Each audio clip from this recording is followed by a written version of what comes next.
A little more than a year ago, I decided to add live streaming to my YouTube strategy. And it was, I didn't know it at the time, but it was the best decision I ever made for the growth of my channel. And if you want to give yourself and your channel the best chance at growing fast, then you need to consider adding live streaming to your strategy. It was a little more than a year ago. I was sitting at, I think, around 2,900 subscribers, which is not bad. I mean, it did take me 3.5 years to get there, but still, my channel was kind of stagnant. It wasn't growing as fast as I wanted it to.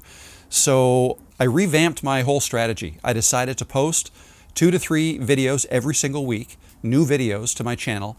And I decided to do live streaming as well. And specifically, I decided to do live streaming, to host a live stream every week. Okay, I picked a day, I picked a time so that it could be the same day every week, same time. Yeah, I did that. It was March of 2024 was when I came up with that strategy, and it was the best decision I ever made. At the time, I didn't know it. So my first live stream, I think I had 4 people show up. Peak viewers, that's one of the metrics that you can get in YouTube Studio. How many concurrent viewers or peak viewers did you have in your live stream at one time? So my first one was 4. But then week number 2, it was 7. And then week number 3, I think it was 12. And it just kept growing. Over a year later, I'm now consistently getting over 150 and even had one top out over 200 peak viewers. That all sounds great, but how does that translate into growing my channel? I'll tell you. What it did, it really leveled up everything, because I was able to advertise my live streams in my videos, but also my live streams became a point of advertisement for my videos themselves. So I could go live and talk about the videos I came out with the previous week and talk about what I'm working on for the upcoming week, videos that I'm working on. And it gave me a way to chat to my viewers and ask them questions like, what other videos would you like to see me make next, right? So it really opened up the communication lines. Sure, there's communication within the comments of your videos, and that's fantastic, and you want to take advantage of that.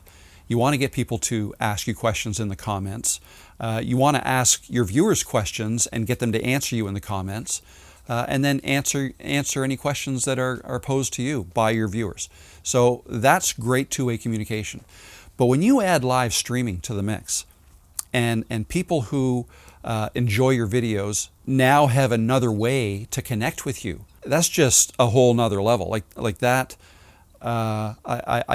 it's hard to explain, but I'll tell you this: you will start to recognize the same people showing up week over week, right? And you'll start to recognize them in your comments and then in your live streams, and you'll start building relationships with these people.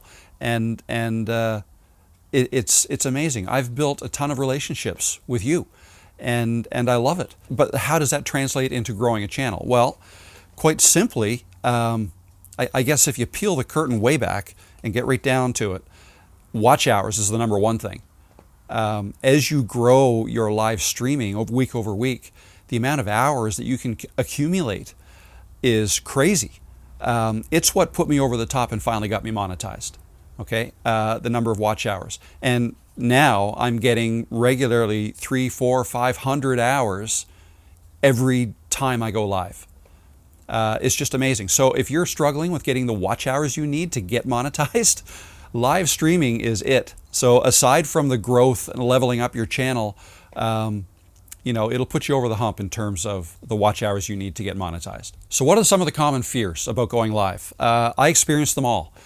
Technology fears. Do I have the right stuff? Am I able to do this? Like how, step by step, do you do this? And I had to figure that out. But also talking to the camera is a big thing for a lot of people. What to talk about? What do you talk about in your live streams? I think that might be the number one thing that I hear from people today is, I'd love to go live, but I don't know what to talk about. And, you have to answer that question, but you can make it easier on yourself. Try not to overthink it, because that, I spent so much time overthinking it. I actually didn't go live the first time I planned to. I couldn't, I chickened out because I was nervous about, I was thinking about all these people who were waiting for me to go live and all these people who were going to see me, and what if something went wrong, and you know, so I couldn't get out of my own way. But when I finally did, and I finally did go live, things just kind of flowed, and it ended up being not a problem at all. But yeah, no, the key is to have something ready to talk about. So whether it's a topic you want to talk about, or if it's a presentation you want to give, right? Maybe share your screen and go through a slide deck or a presentation. Those are two things you could do. Demonstrations. So that's one of the ways I went live, is I had a demonstration ready to show, like how to do something, right? I'm sharing my screen, how to edit a video, how to log into YouTube Studio, whatever it is. Live streaming is a great way to do that.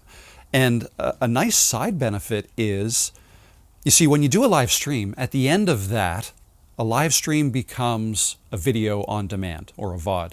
So it's something that people can go back and look at afterwards. It's basically a video that you've uploaded, but you didn't have to take the time to edit it and get it looking just the way you want it, because as soon as your live is over, the video's done. It's on your channel. But that's okay, because people today are craving authentic content from authentic people, real people. And that's exactly what a live stream is. It's a real person talking to a camera, giving information, being helpful, whatever it is you're going to talk about or demonstrate. It's you being real. And YouTube kind of takes away the ability for you to clean that up, so to speak, but you really don't want to anyways, because people don't mind if you mess up. If you do mess up in a live stream, what's the big deal? There is no big deal. I mess up every week. I'm messing up making this video right now, but the difference is I can cut it out of this video. I may or may not, but in a live stream you can't, so it's done. The amount of confidence that I've gained by doing live streams in talking to the camera is huge. I can't even measure that. That's one of the things that I struggled with the most when making videos, is looking at a camera lens and talking to it and coming across as authentic and in a way that people would want to watch. Before I started doing live streaming, I was struggling with teleprompters and scripts and trying to be perfect in what I wanted to say, and so time consuming, so draining. But I was nervous talking to the camera. Not nervous, but just awkward, uncomfortable looking at a camera lens, because it's not natural. It's not a real person. But doing live streams, when you are just talking to a lens, imagine talking to one person. That's huge practice for that. So that's another great benefit I got from it. So why is now the best time to go live? I think it is anyways. YouTube loves it. YouTube loves live streams. Okay, they promote them. I've seen this. I've been in my live stream and had a bunch of new people show up every week, and I know this because I get subscribers, new subscribers from my live streams. And just searching YouTube or browsing through YouTube, I will notice when people are live. Like it's like YouTube goes out of their way to display in amongst the thumbnails that they're giving you as a choice as to what to click to watch next. They're showing me live streams, and I feel like it's disproportionate. Like they're showing more live streams in proportion to how many live streams there are out there, because not many people do live streams. When I say that, relative to how many people have YouTube channels, a very small percentage of them actually go live. But the percentage of thumbnails that YouTube is showing of live streams versus regular videos, I think that percentage is much higher. So yeah, it's another way to get discovered. Go live. People may just drop in and you don't have to wait till you have 100 subscribers or whatever. Just start right away. Now, if you go live from your phone, you do need 50 subscribers to be able to do that. But there's no such limit if you go live from YouTube Studio on your computer. You can start right away, and it's free. The bottom line for me is that when I decided to do this, to go live, and I committed to doing it every single week, and I have not missed a week in a year and a half, my subscriber count went from like 3,000 to over 75,000 in just over a year. Now, is live streaming the only reason? No. But it's, I think, one of the biggest reasons that I was able to do that. If you want to see exactly how I do it, then drop in on one of my live streams. I live stream every Tuesday at 1 o'clock Eastern Time.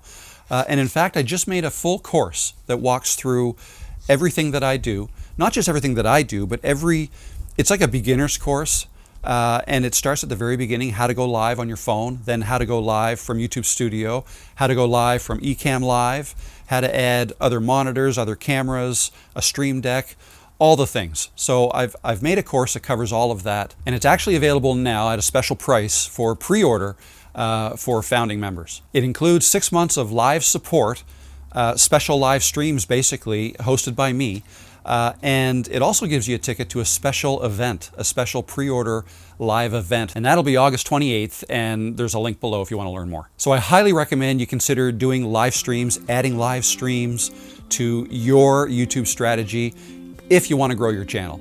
And if you want to gain confidence in talking to the camera. That's where it's really helped me. But obviously the growth of my channel is a nice thing too.